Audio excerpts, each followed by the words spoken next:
अब दिल्ली में भी वर्षा अपना दस्तक देना प्रारंभ किया है, लेकिन फिर भी न बाहर की गर्मी कम हो रही है और पता नहीं अंदर भी गर्मी कम होगी कि नहीं होगी।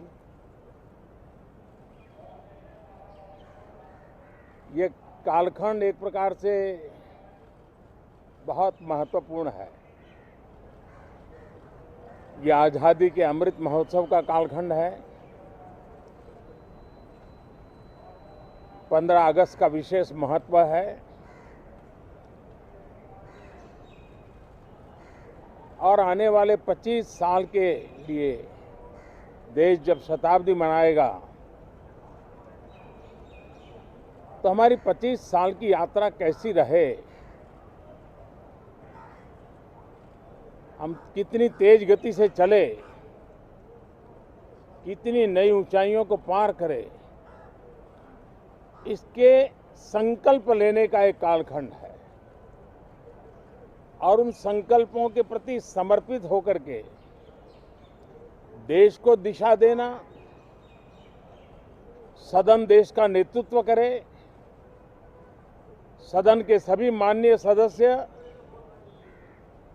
राष्ट्र में नई ऊर्जा भरने के लिए निमित्त बने,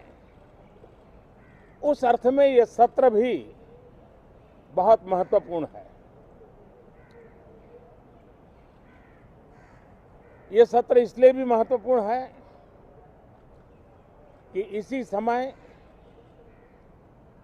राष्ट्रपति पद और उपराष्ट्रपति पद के चुनाव हो रहे हैं। आज मतदान भी हो रहा है और इसी कालखंड में देश को नए राष्ट्रपति,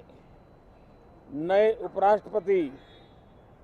उनका मार्गदर्शन प्रारंभ होगा। हम हमेशा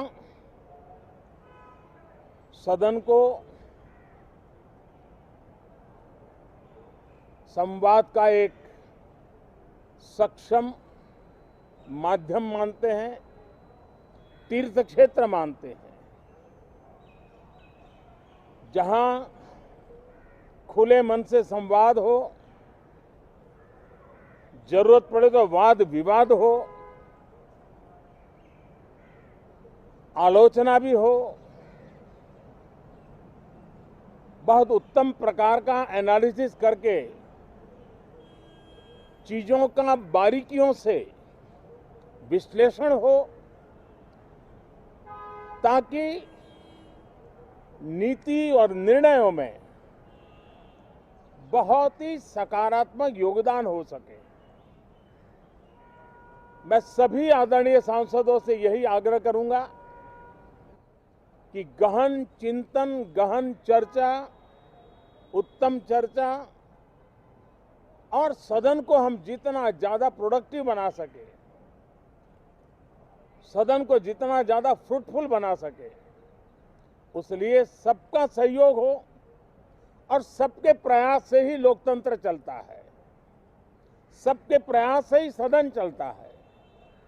सबके प्रयास से ही सदन उत्तम निर्णय करता है। और इसलिए सदन की गरिमा बढ़ाने के लिए भी हम सब अपने कर्तव्यों का निर्वाह करते हुए इस सत्र का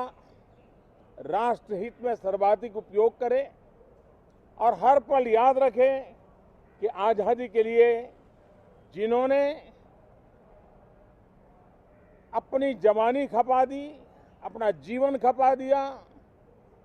जिंदगी जेलों में काटी, कुछ ने शहादत स्वीकार की, उनके सपनों को ध्यान में रखते हुए और जब 15 अगस्त सामने है तब सदन का सर्वाधिक सकारात्मक उपयोग हो, यही मेरी सबसे प्रार्थना है। आप सबका भी बहुत बहुत धन्यवाद।